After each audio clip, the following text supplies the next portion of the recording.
think we're ready. Hello? I think we're ready. We can let the next presenter go while you go all eat.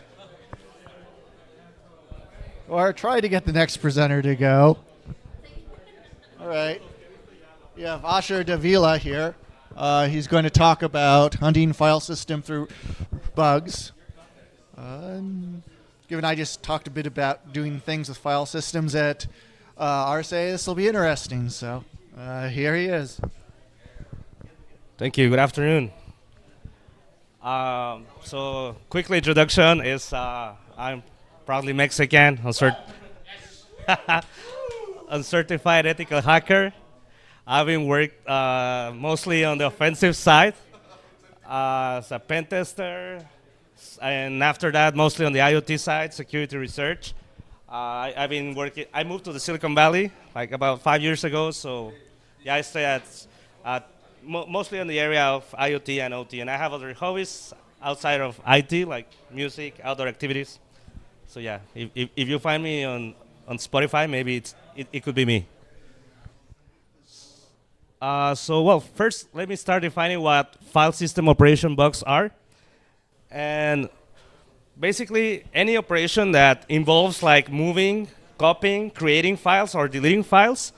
But there's a problem there. What happens when an elevated privilege creates or moves or deletes these kind of files, and the file or the folder where they are stored is accessed by low privilege users or processes? So there are well-known attacks, including DLL planting or DLL hijacking, that I'm pretty sure most of you already know, which is when someone can place a DLL with the same name and just rename it, a malicious one, and rename it with the name of a legit DLL. So you replace it, the program eventually is going to look for it, and it's going to load it. But I think there are other file system operations that are not highly considered, but are as well as dangerous, or sometimes even more dangerous than DLL hijacking. And since this is a logical vulnerability, this persists across code refactorization, and also it's highly valuable to exploit because you don't need to care about memory allocation, buffer overflow. So it's most likely you're going to be able to exploit it regardless of memory protections. And these vulnerabilities can be found in both like Microsoft products and third-party products.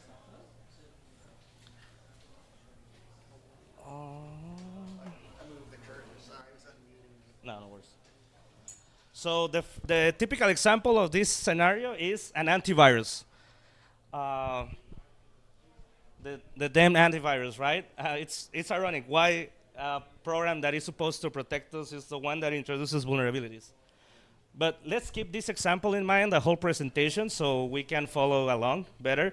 So let's keep this scenario, right? So we are a low privilege user running an antivirus. So the antivirus needs to have the highest privilege on the system, or not the highest, but it needs to have high privilege on the system in order to delete files or quarantine them, regardless if they are in a protected folder or in a public folder. So you, as a malicious user, I've used this time of check, time of use typical bugs that is persistent across different antiviruses. So you first place a well-known malware, and you tell the antivirus to analyze it. And while it is analyzing it, you create a way to replace the path, either by a symlink or some way to change the path, and then you point to a critical binary. So when it decides that the antivirus decides that the malware needs to be deleted, you're actually pointing to a critical binary, and you cause a denial of service. So this is the typical scenario that you're going to find when you check for this type of bugs on the internet, but actually it's not only for deleting files. It could be also for leaking information or creating binaries where they shouldn't, so you can also execute code. So the landscape, as you can see, as I mentioned, many antiviruses have reported this issue within the past years. So here on the right side, you can see that many antiviruses had this problem before. And on this image, you can see that it's not only an issue that antiviruses have. Like many other type of services can also be running with high privileges, and accessing low privilege folders. So what I want you to take from this presentation is have a hunting strategy. I would say this is the most important thing that I want you to take. So imagine if you are a developer for a company and you see that there's a persistent bug across different services or programs, try to find that. What is the common issue that you find across your products or services? And if you're a researcher, try to find something that is common among different services or products that you're trying to test. So this is a typical scenario, right? Everyone's gonna tell you that this isn't failure, but not trying is. But I actually think that this is what actually is failing, right? You are, as a researcher, spend a lot of time getting a product, reverse engineering, trying to find for a specific vulnerability, and then you go there and you never find it because that specific product doesn't have that vulnerability that you were looking for. So the strategy that I propose is try to catch as many as possible for that same vulnerability that you have in a single device. So typically in a vulnerability research, you follow this process, or at least that's the way I do it, is first you do the hunting, right? So it's like narrowing down all your chances in a system for the bug that you're trying to catch. Then you validate. You validate if the bug is actually a bug, if it's something that could help you to find what you're trying to look for. Then you exploit it. Here it depends what it's it for. For example, if you send a report to a big company like Google or Microsoft, most likely they're going to ask you for an exploitation scenario, right? So you can see a POC. And then the post-exploitation scenario, I would say it depends, maybe fun and profit, but also I found that many developer teams, if you don't give them a real scenario in which attackers can take advantage of this, they don't prioritize fixing the issue. So why I'm proposing the instrumentation. First, I'm going to explain the other types of testings that you could try. So first, static testing. So previously, someone talked about semgrep here, and I would say semgrep is great. I've used it most of the time. But when you're trying to do the hunting part, I think this is not the best scenario, because for this type of bugs, what you need is context. Many code scanners don't even gonna look for this, because it's very hard to understand what's the integrity level of the process that is running and what are the ACLs of the folder in which the user can access to. So it's very hard to automate through static analysis. So maybe the only thing that can help you is shifting left, right? Thinking of how to solve it since you are designing your product. But what about dynamic manual testing? So yeah, if you search on internet, maybe you're gonna find that the typical scenario, right? You open the service that you're trying to catch the vulnerability for, and you open process monitor and try to see and filter if at some point the program accesses unprivileged folders. And that's the typical scenario. But what happens if the process that you are, the vulnerable process happens just after the boot process, and then while you open Procmon, you already lost that process, right? And yeah, I know you can maybe tell, I can boot up a script that I can create a script for Procmon that starts monitoring since it boots, but I would say that it adds a lot of overhead to these type of things when you have easier things to do here. And then, of course, debugger and other process explorer tools are great for the validation and the exploitation side. But for hunting, I would say they are very slow and not as effective as instrumentation would. So instrumentation might save you here. So has anyone used instrumentation before? So, well, dynamic instrumentation is basically injecting code into a program that is already running, and you don't need to recompile it, you don't need to modify the code, so you don't need source code. That's why this is very useful, right? What if it's a source code program? You don't have the source code, you can still do it. You don't have to recompile it, you don't have to do any changes, and it has many usages. So debugging and reversing, software analysis, performance analysis, security testing, but for us, it's hacking. And this is how it looks when a program calls a function without being instrumented. So the source function calls a callee function, and after it ends, it returns to the source function who called that function. But when you intercept it, what you are actually is detouring the function.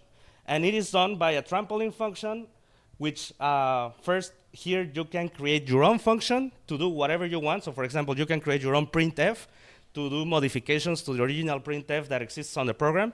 And then it goes through some, you need to keep some alineation with the program and the parameters. And then after it goes, you can direct it to the target function, which is the actual function, in this example, the actual printf, and then it goes again to the detour function, and then to the source function. So here you can either modify the input that goes to the target function or the output that you receive from the target function before sending it back to the source function. So that's the cool part. And if you Google instrumentation frameworks, you're gonna find the most common one, Frida. And I love it. Back off. Don't go for me. I love Frida. It's nothing bad with Frida. I actually have this blog in which I put this famous dream chess playing against stockfish. If any of you play chess, you know that stockfish is very used in the chess community. So these are two, basically a chess engine and a chess video game playing against each other. But so Frida is really cool. You can use it for instrumenting Android, macOS, iOS, whatever. But something that I think is very, very useful, or something to keep in mind, is try to always feel this philosophy of native first development or minimalist software development, which means that always try to use platforms that are already on your system, or something that you don't need to do a lot of things to make it run. So of course, Frida, you can say it's pretty easy to set up, but let's think about if your company wants to test this in 1,000 testing machines, you need to install all the dependencies that you need on Frida, and of course you can automate it, but as I said, always try to do the minimal changes as possible. And so for that, I'm gonna introduce you to Microsoft Detours. Microsoft Detours is open source, is maintained by Microsoft. It works well. It says only up to Windows 10, but I have run it on Windows 11. I think it works well. I haven't found any bugs yet. So, and another reason is because I haven't seen too much advertising on Microsoft Detours, to be honest. The first time I tried to read about it was on Guided Hacking. I don't know if you ever heard of this platform, but it's pretty cool to start learning reverse engineering and a lot of stuff. These guys specialize on gaming hacking, so all the perspective that they take to learn you, to show you or to teach you how to reverse engineer something is through video games. So it's really cool. And that's the only actual blog that I've seen that has teach me how to use it. So I wanna give more advertising to Microsoft Detours, even though I don't work at Microsoft anymore, but it's still a really cool platform. And then let's try to everything that we find through Microsoft Detours. I will use ETW to log the events that I find. So why ETW?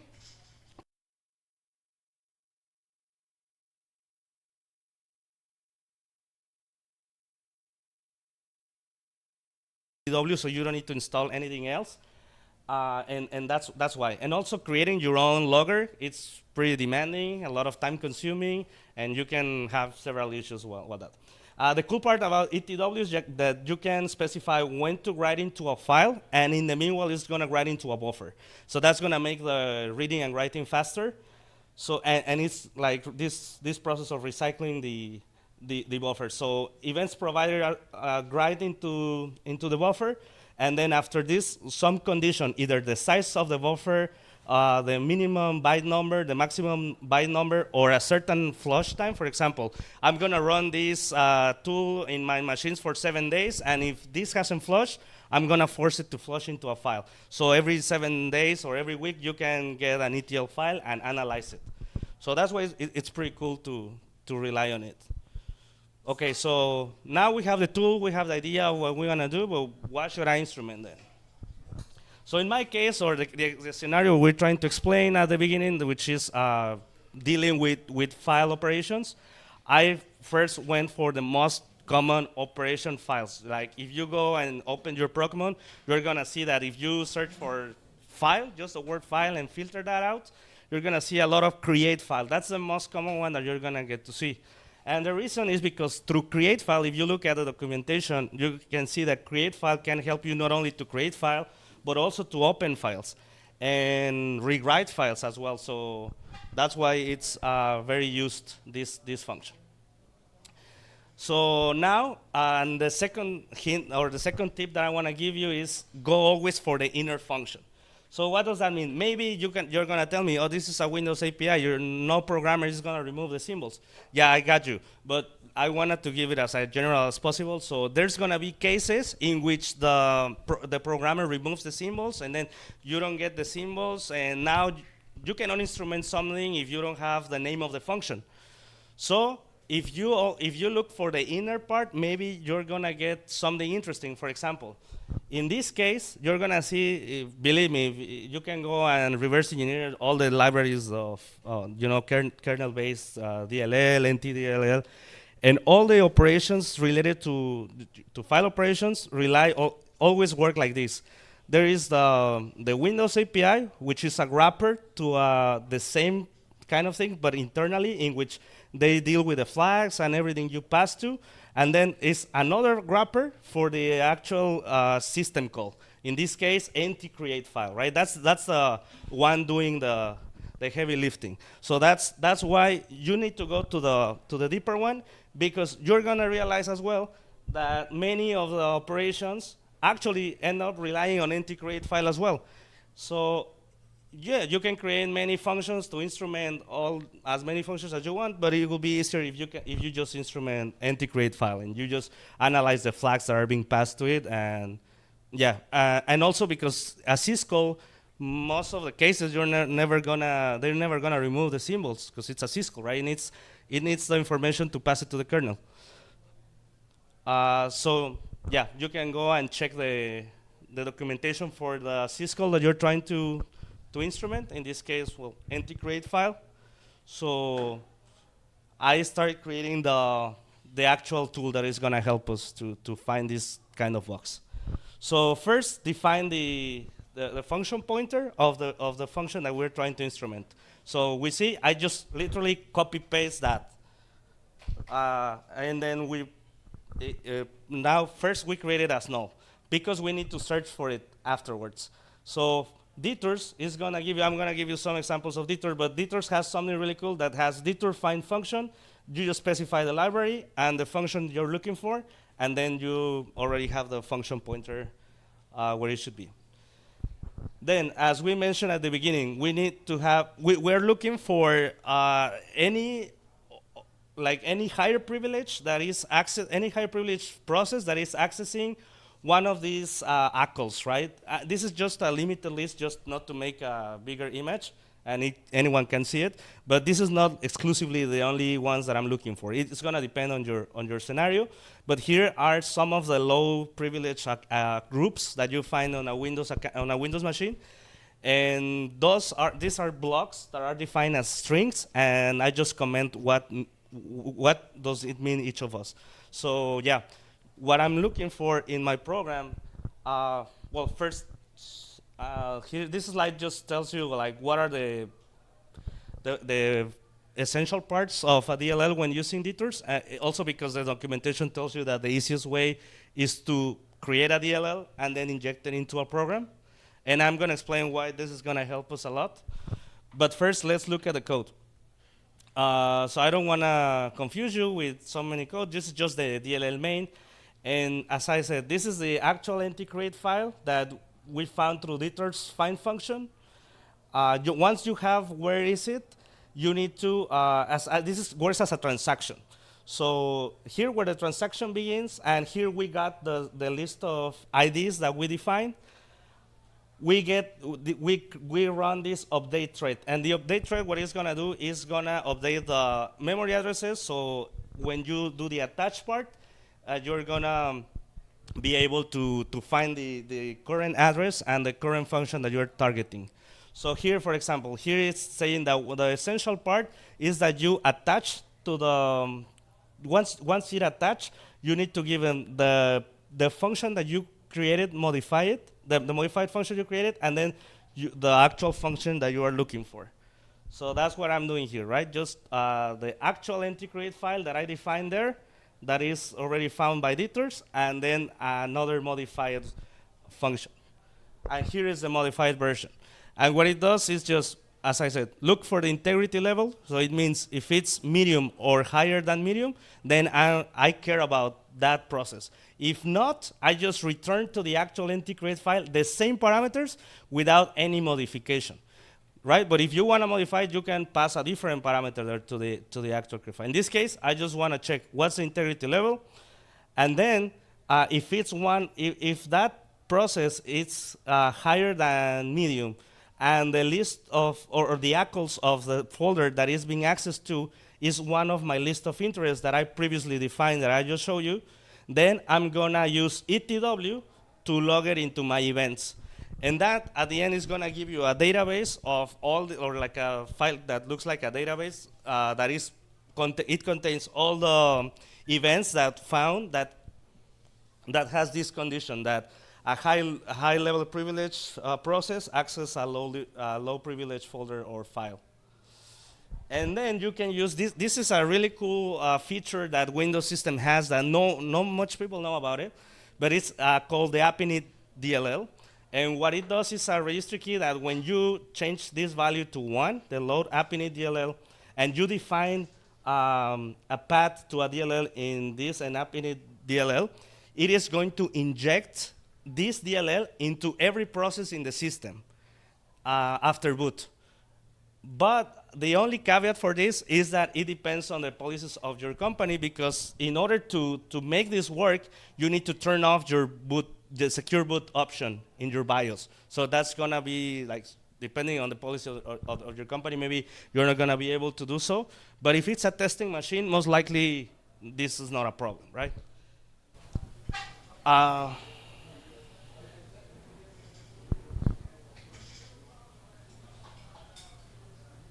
So from here, I'm going to stop recording. So please, from here, no photos and no videos. But I'm going to show you how do I exploit it in a SCADA suite.